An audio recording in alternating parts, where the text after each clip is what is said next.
Hello students, welcome back to my YouTube channel PTC classes. दोस्तों, आज फिर मैं लेकर आया हूं आपके लिए यूजेस आर्टिकल यूजेस का, जो हम डेफिनेट आर्टिकल दा का यूजेस पढ़ रहे हैं उसका सेकंड लेक्चर लेके आया है मैंने। और इससे पहले मैं आर्टिकल जो आपका डेफिनेट आर्टिकल है दा के यूजेस मैंने का एक वीडियो और प्रोवाइड कराया था जिसमें मैंने 3 रूल की चर्चा की थी। आज मैं उसके आगे की रूल की चर्चा करने वाला हूँ। तो चलिए समझते हैं आर्टिकल दा के और क्या क्या यूजेस और कैसे के अंदर सेंटेंस और कैसे कैसे नाउन के पहले हम आर्टिकल दा का यूज़ करते हैं उसको समझते हैं। तो जो चौथा रूल है स्टूडेंट्स, वो ये कहता है कि किसी भी सिंगुलर काउंटेबल नाउन में जब कभी वह पूरी जाति विशेष की विशेषता बताने के लिए प्रयोग किया जाता है तो उसके नाम के पहले भी हम आर्टिकल दा का यूज करते हैं। समझते हैं कैसे, देखिएगा। लिखा है कि सिंगुलर काउंटेबल नाउन के पहले पूरी जाति विशेष की विशेषता बतलाने के लिए भी हम आर्टिकल दा का प्रयोग किया जाता है। कैसे होता है समझिएगा एग्जांपल से। यहाँ पर फर्स्ट एग्जांपल लिखा है the dog is a faithful animal. तो समझिएगा यहाँ पर क्लियर लिखा है the dog is a faithful animal और ये विशेष डॉग की बात की जा रही है। और ये जो डॉग है ये पूरी अपनी जो उनकी विशेष जाति है उसकी पूरी की विशेषता बताता है। यहाँ पर फेथफुल लिखा हुआ, आप सभी जानते हैं फेथफुल मीन्स होता है वफादार, और जो डॉग होता है वो वफादार एनिमल है, उसकी पूरी प्रजाति क्या होती है, वफादार होती है। इसीलिए हमने इसके नाम के पहले क्या लगाया, आर्टिकल दा का प्रयोग किया है। तो यही तो नियम कहता है कि भाई सिंगुलर काउंटेबल नाउन के पहले अगर पूरी जाति विशेष की विशेषता बतलाता है तो उस वाक्य के, उस शब्द के, उस नाउन के पहले हम क्या करते हैं, आर्टिकल दा का यूज करते हैं। चलिए समझिएगा। सेकंड है the tiger is a fierce animal. तो यहाँ पर आप देख रहे हैं the tiger is a fierce animal, और यहाँ पे जो फायर्स है उसका अर्थ जो होता है वो होता है भयंकर। क्या होता है, भयंकर। तो कहा जाए टाइगर की पूरी प्रजाति क्या होती है, भयंकर होती है। कोई भी टाइगर ऐसा पोलाइट नहीं होता, सारे भयंकर ही होते हैं। तो वो अपनी पूरी जाति को रिप्रेजेंट करता है, वो पूरी अपनी जाति की विशेषता को रिप्रेजेंट करता है। इसीलिए हमने आर्टिकल दा के सामने, आर्टिकल दैट मीन्स नाउन के सामने या कहा जाए तो टाइगर के सामने हम आर्टिकल दा का यूज किया है। तो ये रहा आपका जो आज का फोर्थ रूल है जो कहता है पूरी जाति के विशेष की विशेषता बतलाने के लिए हम आर्टिकल दा का यूज करते हैं। चलिए समझते हैं रूल नंबर 5। तो रूल नंबर 5 ये है कि भाई किसी भी चीज का दर, माप या हिसाब आपको अगर बताना है तो ऐसी कंडीशन में भी आप आर्टिकल दा का यूज करेंगे। समझेंगे कैसे। तो लिख रखा है कि भाई आर्टिकल दा का जो यूज है वो दर हो, माप हो, हिसाब हो को बतलाने के लिए भी किया जाता है। समझिएगा एग्जांपल से कि किस प्रकार से ये होता है। तो लिखा है oil is sold by the litre. That means जो ऑयल है वो किस हिसाब से, किस दर से बेचा जाता है, तो वो क्या है आपका लीटर के दर से बेचा जाता है। ऑयल को हमेशा लीटर से ही बेचते हैं, किलोमीटर से तो नहीं बेचते या किलो से तो नहीं बेचते, है ना, लीटर से ही बेचते हैं। तो हमने क्या लगाया यहाँ पे, आर्टिकल दा लगाया कि ये डिफाइन करता है, ये लीटर यहाँ पर ये डिफाइन कर रहा है कि भाई जो ऑयल है उसको हम किस हिसाब से, किस दर से बेचते हैं, लीटर के माप से बेचते हैं। इसीलिए हमने क्या लगाया यहाँ पे, आर्टिकल दा लगाया है। चलिए समझिए सेकंड एग्जांपल क्या कहता है। Cloth is sold by the meter. अब जो आपका क्लॉथ है वो मीटर के हिसाब से बेचा जाता है, मतलब कहा जाए तो मीटर की माप से बेचा जाता है। क्लॉथ है और क्लॉथ और किलोमीटर के हिसाब से तो बेचेंगे नहीं आप। तो वो उसका क्या बताता है, माप है कि भाई जो भी क्लॉथ होता है, क्लॉथ मटेरियल होता है, उसको हम हमेशा किस हिसाब से बेचते हैं, मीटर के हिसाब से बेचते हैं।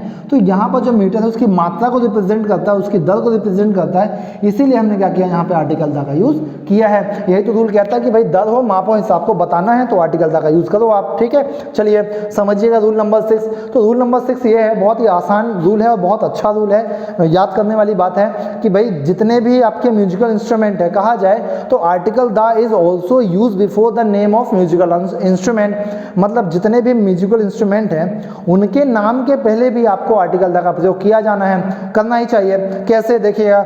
जैसे लिखा है first example, Vijay wants to play on the harmonium. तो यहाँ पर जो विजय है वो क्या कर रहे हैं, हारमोनियम को बजा रहे हैं। अच्छा, यहाँ पर प्ले करना मतलब खेलना नहीं होता, अदरवाइज आप ऐसा समझे कि भाई जो विजय है वो हारमोनियम में खेल रहे हैं, खेल नहीं रहे। प्ले करना, सब कुछ किसी म्यूजिकल इंस्ट्रूमेंट में अगर आप उसको बजा रहे हैं, उस पर वर्क कर रहे हैं, दैट मीन्स प्ले कर रहे हैं आप उसे। तो यहाँ पे प्ले का मतलब क्या होगा, Vijay wants to play on the harmonium. Vijay जो है हारमोनियम को बजाना चाहते हैं। तो यहाँ पे जो हारमोनियम है ये आप सभी जानते हैं कि ये म्यूजिकल इंस्ट्रूमेंट है, इसीलिए इसके पहले हमने आर्टिकल दा का यूज किया है। तो ये तो रही पहले एग्जांपल की बात। समझिएगा सेकंड एग्जांपल। लिखा है I can play the guitar, मैं गिटार बजा सकता हूँ। मैं बता दूँ आपको, मुझे गिटार विटार तो आता नहीं है, परंतु सेंटेंस मैंने लिख रखा है कि I can play the guitar. तो यहाँ पर क्या है, गिटार भी एक म्यूजिकल इंस्ट्रूमेंट है, इसीलिए हमने यहाँ पे क्या लगाया, आर्टिकल द का यूज़ किया है। यही तो रूल भी कहता है भाई कि किसी भी म्यूजिकल इंस्ट्रूमेंट हो, कोई भी म्यूजिकल इंस्ट्रूमेंट हो, उसके नाम के पहले आपको आर्टिकल का यूज़ करना ही है। तो वही हमने किया है, I can play the guitar. I can play a guitar नहीं करेंगे आप, क्योंकि ये म्यूजिकल इंस्ट्रूमेंट है, तो यहाँ पे आपको आर्टिकल द ही लगाना है। समझिएगा।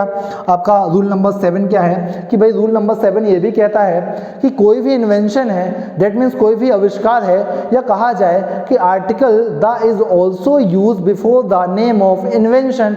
तो किसी भी इन्वेंशन या कहा जाए तो आविष्कार के नाम के पहले में हम आर्टिकल द का यूज करते हैं। समझते हैं कैसे, देखिएगा। यहाँ पर पहला एग्जाम्पल लिखा है मैंने कि who invented the telescope oblique telephone, telescope या टेलीफोन। और आप सभी जानते हैं टेलीस्कोप और टेलीफोन दोनों क्या है, इन्वेंशन है, इसीलिए हमने क्या किया है, इन्वेंशन के नाम के पहले आर्टिकल द का यूज़ किया है।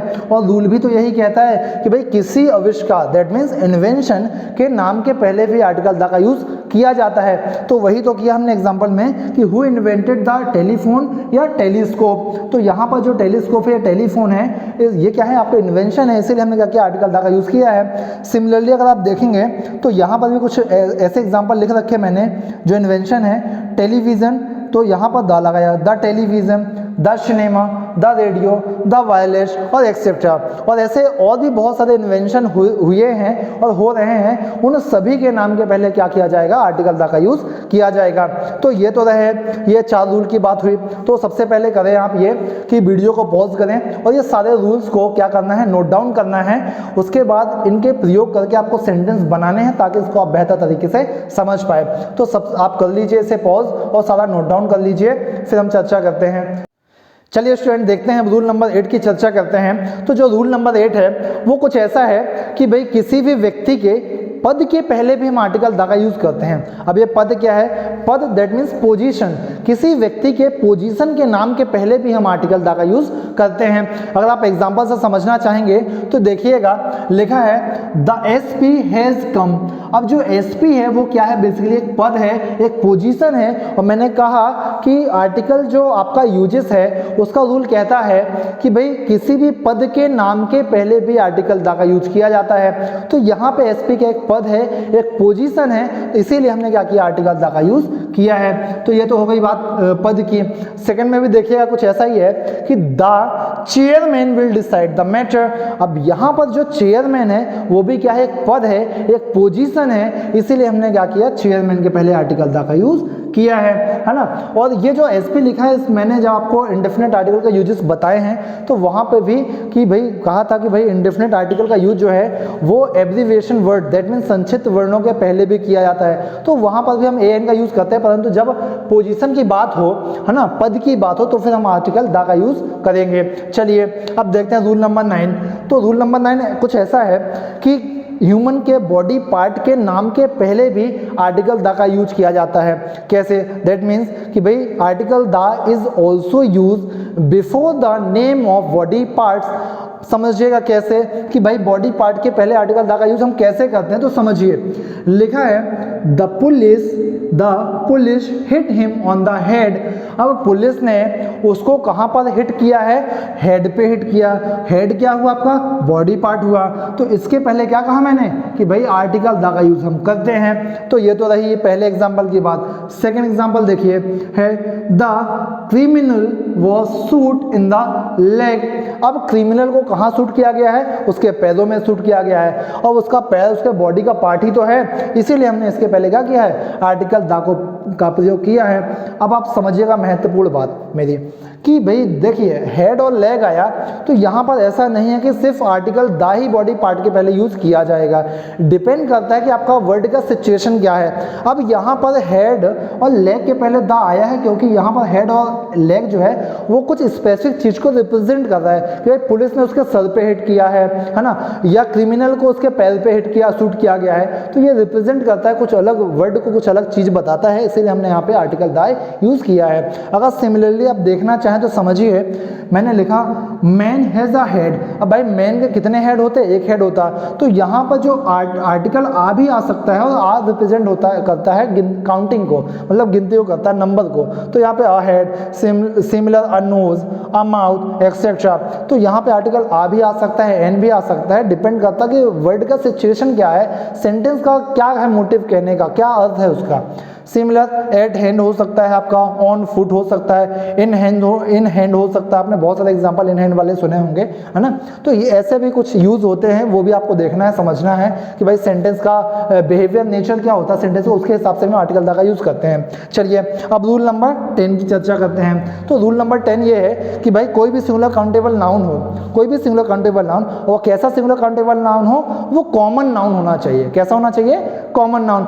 अब अगर इस कॉमन नाउन जो कि सिंगुलर काउंटेबल नाउन है का प्रयोग किसी सेंटेंस में अब्स्ट्रैक्ट नाउन मतलब कहा जाए तो भाववाचक रूप में प्रयोग किया जाए किसी भी सेंटेंस में, तो भी हम उसके पहले क्या करते हैं? आर्टिकल दा का यूज करते हैं। या मैं ये कहूँ कि वो जो नाउन है वो किसी गुण या किसी भाव को रिप्रेजेंट कर रहा हो, मतलब नाउन सिर्फ ऐसा ही नहीं कि नाउन आ गया, वो नाउन की कुछ ना कुछ क्वालिटी होनी चाहिए। दैट मीन्स वो नाउन किसी चीज को रिप्रेजेंट कर रहा है, किसी गुण या किसी भाव को रिप्रेजेंट कर रहा है, तो हम क्या करते हैं? आर्टिकल दा का यूज करते हैं। समझते हैं एग्जाम्पल से। देखिए लिखा है द जज इन हिम।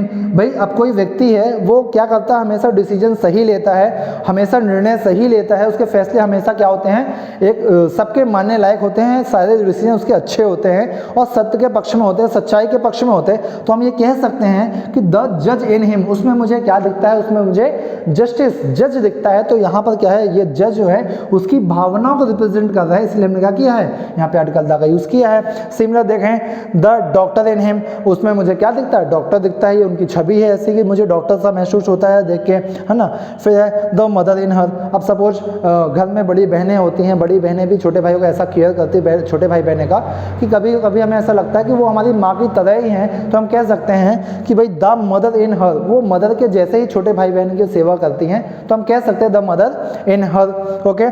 सिमिलर देखिएगा द सिंगर इन आलोक। अब ये यहाँ पे लिखा मैंने एक सेंटेंस, तो बेसिकली बता दो जो आलोक है वो एक मेरा फ्रेंड है ना, और वो गाने वाने गाता है बहुत अच्छा, और ऑफिशियल गाने तो नहीं गाता पर घर पे गाता है, इसीलिए मुझे उस पर क्या दिखता है? सिंगर दिखता है। इसलिए मैंने एक सेंटेंस बना दिया उसके लिए भी, है ना। शायद वो मेरे वीडियोस को देखता हो तो उसको पसंद आए ये चीज़। द सिंगर इन आलोक। भाई आलोक ऐसा है, सुनो, अगर आप मुझे देख रहे हो तुम में मुझे सिंगर दिखता है, ये आज मैं एक्सेप्ट करता हूँ। बहुत अच्छे गाने गाते हो भाई, कभी ऑफिशियल भी आओ, गाकर सुनाओ जनता को, थोड़ा लोग भी सपोर्ट करें आपको, लोग सुने, है ना। तो द सिंगर इन आलोक, मुझे आलोक में क्या दिखते हैं? सिंगर दिखते हैं, तो ये कह सकते हैं। या फिर 5 नंबर, ये तो मेरे लिए खासकर, the teacher in me. Teacher मुझ में दिखते हैं, मैं पढ़ाता हूँ इसलिए, है ना। तो ये रहे आज के आपके 10 रूल कंप्लीट हो चुके हैं। अभी और भी रूल हैं जो कि मैं नेक्स्ट वीडियो लेकर आऊँगा तो आपको बताऊँगा। तो सबसे पहले आप क्या करें? वीडियो को पॉज करें और इसे नोट डाउन करें अपनी कॉपी में, और ना, और फिर इसके माध्यम से आप कुछ नए सेंटेंस बनाएं, इसके यूजेस करें, किस प्रकार से हम आर्टिकल दा का इन नियमों के अनुसार ही प्रयोग कर सकते हैं और समझ सकते हैं किस प्रकार से आर्टिकल दा का यूज होता है। चलिए मिलते हैं नेक्स्ट क्लास में। लेकिन भाई क्या करते हो यार, आप लोग देख रहे हैं वीडियो पर, चैनल को सब्सक्राइब ही नहीं कर रहे हैं, तो भाई कृपा कर चैनल को सब्सक्राइब तो करो यार, और अगर पसंद आए तो लाइक करो, शेयर तो करना बिल्कुल मत भूलो, है ना। बेल आइकन को प्रेस कर लो जिससे आने वाली तमाम वीडियो नोटिफिकेशन आपको मिल सके। इतना तो करो कम से कम मेरे लिए यार, मैं आपके लिए नई नई वीडियोस लेके आता हूँ, पूरी मेहनत करता हूँ, आपसे इतना नहीं हो पा रहा कि चैनल को सब्सक्राइब कर लो या उसे शेयर कर दो। करो यार दोस्तों, सपोर्ट करो, है ना। ओके, मिलते हैं नेक्स्ट वीडियो में, तब तक के लिए जय हिंद।